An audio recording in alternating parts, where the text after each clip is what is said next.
this video, I'm going to share how you can make an extra $1,000 every single week using only your phone and Facebook Marketplace. So whether you're looking for a reliable side hustle or you want to go all in on being self-employed, be sure to hit the subscribe button. I'm going to be posting a new video every single day showing how I make a living from flipping couches. Some of these videos I actually recorded over a year ago.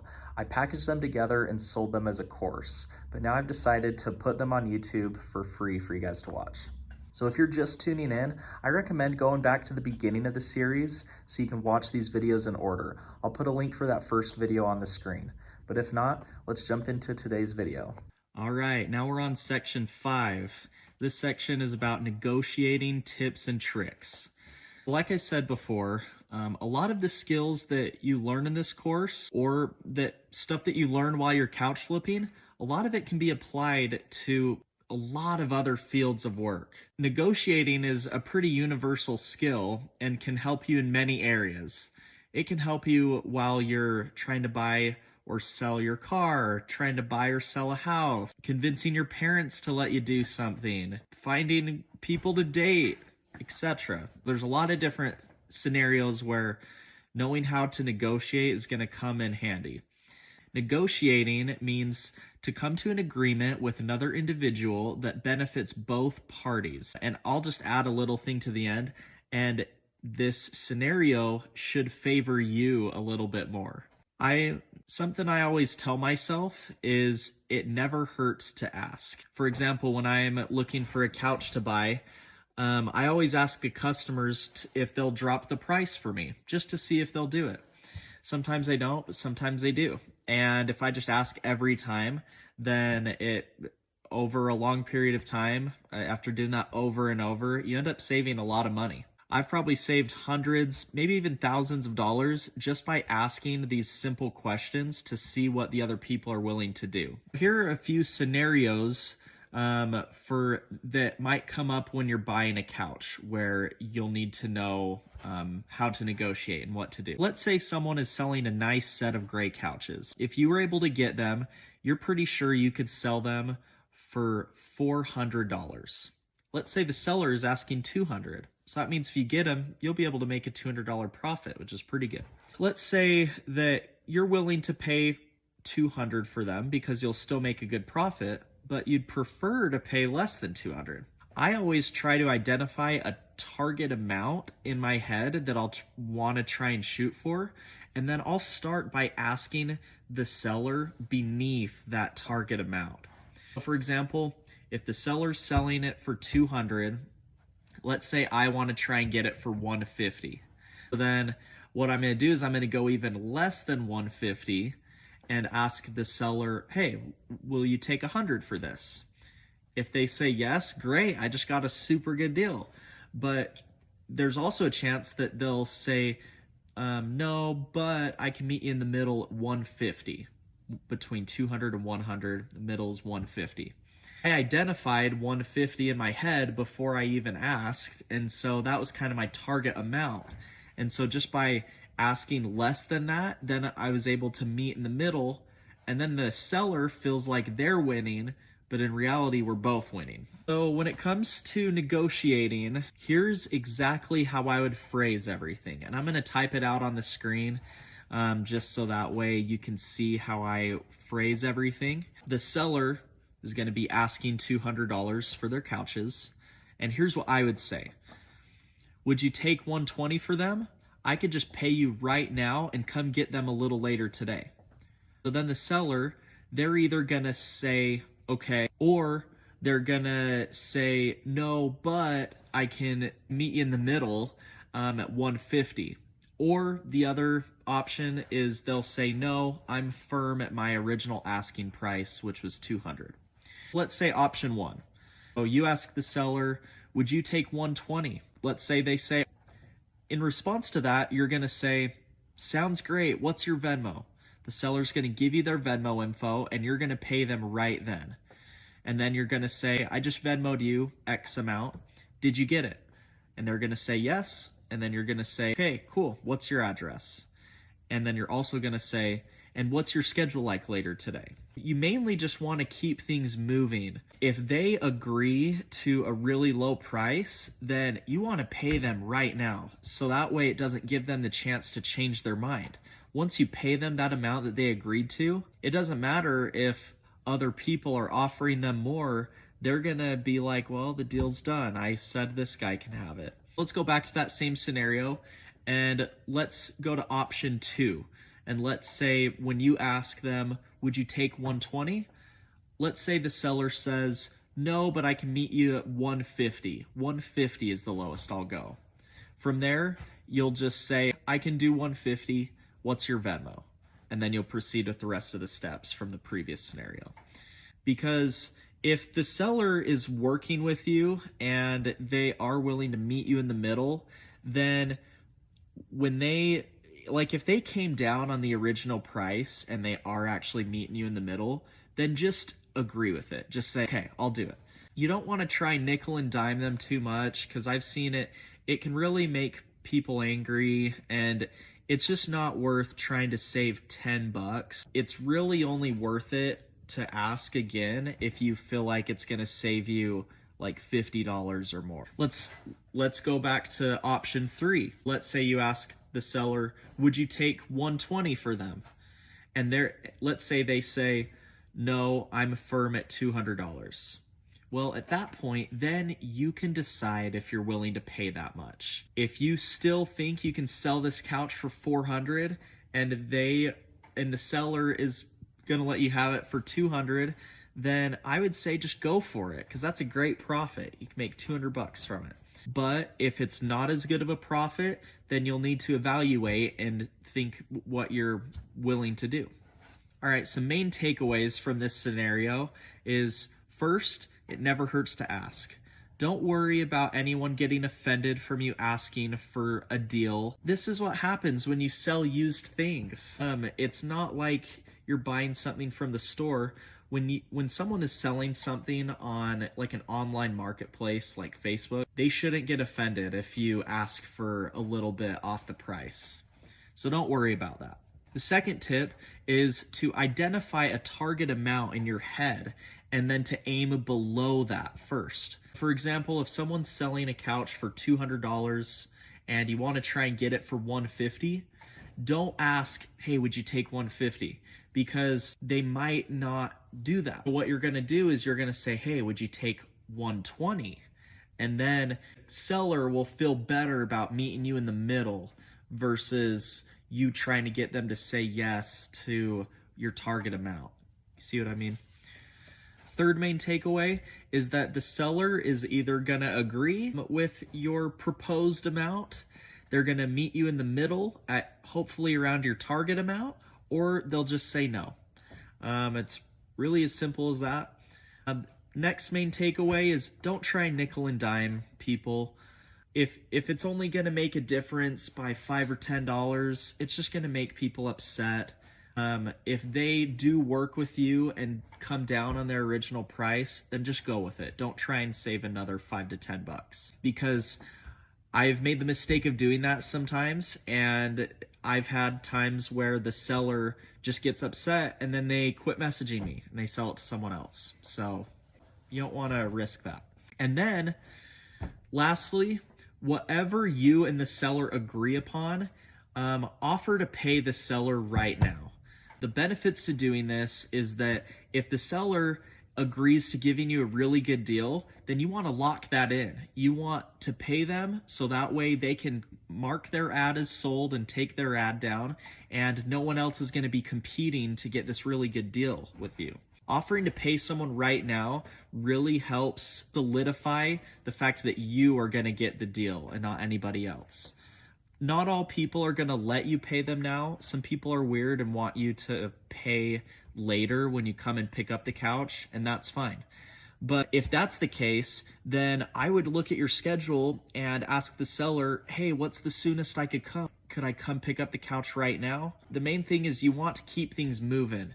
You don't want things to be stagnant, because that just gives time for someone else to swoop in and steal your good deal. So you want to try and pay the seller as quick as you can. And some of you may be wondering, oh, I don't know how I feel about paying someone before I've even met them or before I see the couch. That is a risk that you'll need to take. But I just want to reassure you, I've flipped almost 800 couches now, and I have paid people before seeing the couch like 90% of the time. Let's say I've done this almost 700 times, and I have literally only had one time where I didn't end up getting the couch. The person took my money and ran with it and didn't give me their address, and they blocked me and ghosted me, and that sucked. Maybe check people's Facebook profiles, make sure that it's a real person, but make sure that they seem like a decent person. I don't know. It's hard because there are a lot of people that maybe seem a little sketchy, but are just the nicest people. And then sometimes the nicest seeming people are the ones that are gonna try and scam you. But all in all, don't worry about paying people before you see the couch, because literally 99.9% of the time, it's going to work out. You're going to get the couch. There's not going to be that much wrong with it. It's going to match the description and the pictures in the ad, and you're going to get the couch and you're going to be able to resell it. There's way more pros than cons from paying someone up front. Really suggest that you do that, because it can help lock in the fact that you're going to get these good deals when they come up, and it'll make it so other people won't be able to swoop in and get your deals. If you get the seller to go down on the price, but you don't pay them immediately, then just assume someone else is gonna be willing to pay them a little more, and the other person's gonna get the couch. Those were all the scenarios of negotiating back and forth if you are the one buying the couch. But now let's talk about scenarios for when you're the one selling the couch, because there are some similarities, but there are some tips that I want you guys to know. That way, when you're selling the couch, you can make sure to sell them for top dollar and make as much as possible from them.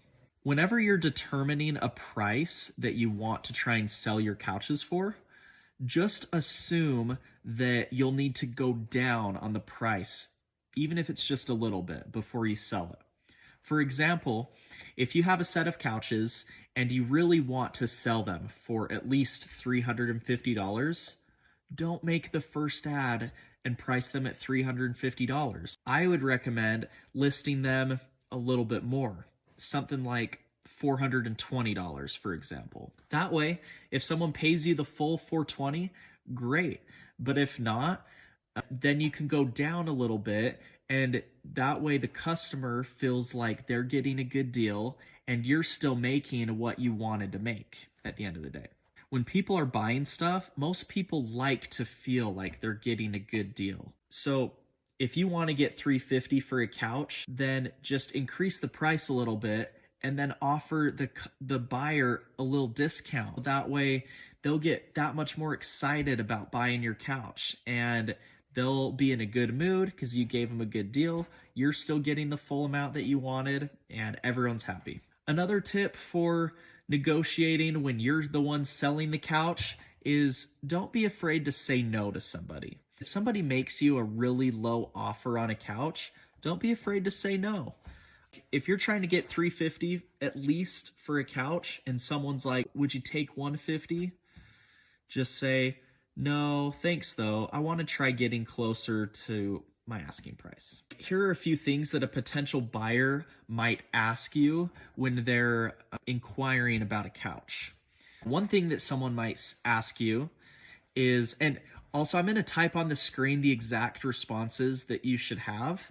And I'm just telling you what I do for my responses, and these responses have worked great. If someone asks you, what's the lowest you'll sell these couches for?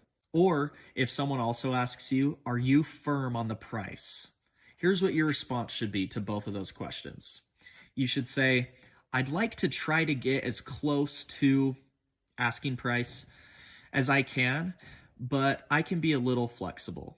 How much were you thinking? So by responding this way, it puts the ball back in the customer's court, and it allows you to see what they were thinking that they thought the couches were worth. Let's say you have an ad and you're trying to sell these couches for $400, but in your head, the lowest that you'll be willing to go is $350. If someone asks you, what's the lowest you'll sell these for?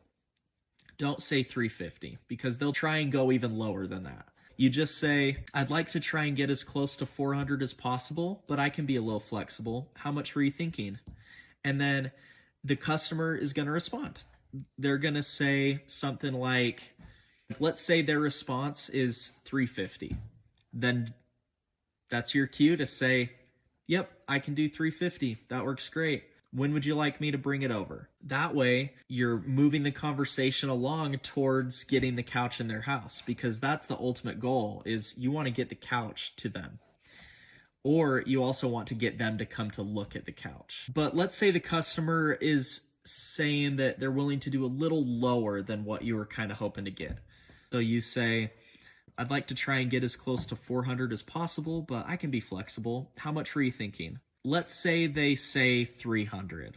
Well, at that point, you can evaluate the situation and see how much you would profit if you accepted the $300. If you're okay with that amount, then say, sure, what's the soonest I could bring it over? But if you're not okay with that amount, then don't be afraid to make a counteroffer. If they say, oh, I was thinking around $300, you could just say, could you do $350? And they'll either say yes or no, or suggest another amount, and then you can go from there. A lot of people are pretty reasonable. If you ask for a little bit more, then they'll let you know if that's out of their budget, if you're able to make a deal.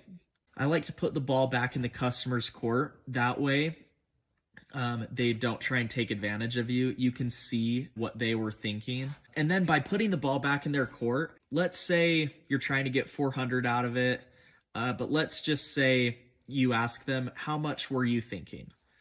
And let's say they say something like $100. Then you're just too far apart. There's probably no way you're going to make a deal because you're just so far apart on the price. So the main takeaways from negotiating when you're the one selling the couch, here they are. Number one, know when to keep negotiating, but also know when to close the deal. If the customer is saying that they're willing to pay a very close amount to what you were hoping to get, then just say yes and ask them, what's the soonest I can bring it over? Keep moving the deal along. And you also want to take advantage of when the customer is most excited. So if the customer says that they're willing to pay $350, then immediately message them back and just say, I can do that. I can do $350. What's the soonest I could bring it over? And if they're really serious about the couch, they'll let you know. And then try and bring it over as soon as you can. Second main takeaway from this is that you always want to be trying to get the conversation to move towards the sale. If the customer makes you an offer, you either need to close the deal or make them a counteroffer. It's just one or the other. And the more you do these things, the more natural it'll become. But make sure to refer back to earlier in this video where it'll say exactly typed out the responses that I do. Because these responses have worked great for me, and I know they'll work great for you too. Another main takeaway is to be quick in your responses. Again, when people are messaging you, this is when they're most excited about your couch. And if someone makes you an offer for your couch and it's a pretty good offer, if you wait a whole day or more to get back to them, maybe that person already moved on. There's a very good chance they could have just moved on and bought another couch or lost interest in yours. So don't delay in responding to them. You'll be able to make the most amount of money by responding quickly. Another main takeaway is to be decisive and know beforehand what you'd like to try and get out of each couch. So that way, if someone makes you an offer, you can instantly know, hey, is this offer good or not? And then you'll know what to do from there. So when you're looking for good couches to buy, if you see an excellent deal, jump on it immediately. Most good deals don't last very long. And again, you need to understand what a couch is worth to know what a good deal is. But once you find a good deal, offer to pay for it right now. And if the customer lets you, then the deal is yours, and that's the way to do it. If they don't want you to pay for it beforehand, then try to go to their house ASAP to pick it up. Don't allow a ton of time to pass by, because that'll just give other people a chance to swoop in and to capitalize on that deal that you saw. If the seller of a couch allows you to pay for the deal in advance, I would still try to go over ASAP. And the biggest reason why is you don't want to pay for a couch and then leave it sitting at the seller's house. It's just kind of a common courtesy. If someone's selling their couch, a couch takes up a lot of space. It's not the same as someone selling like an iPhone. If someone sells you their couch, chances are it's taking up a ton of space in their house and that they don't really have. It's polite for you to go and pick it up, hopefully the same day, no later than a couple of days, unless the seller says it's okay. Well, now that you've done all this, now that you understand how to find a good deal and how to negotiate the best price for the deal, I'd say it's time to go pick up the couch. So in this next section, we're going to talk about what it's like to transport couches. I'm going to give you some tips that'll help you be able to move all these heavy couches all by yourself. So don't worry, it'll be pretty easy. It's not as hard as you think, so stay tuned.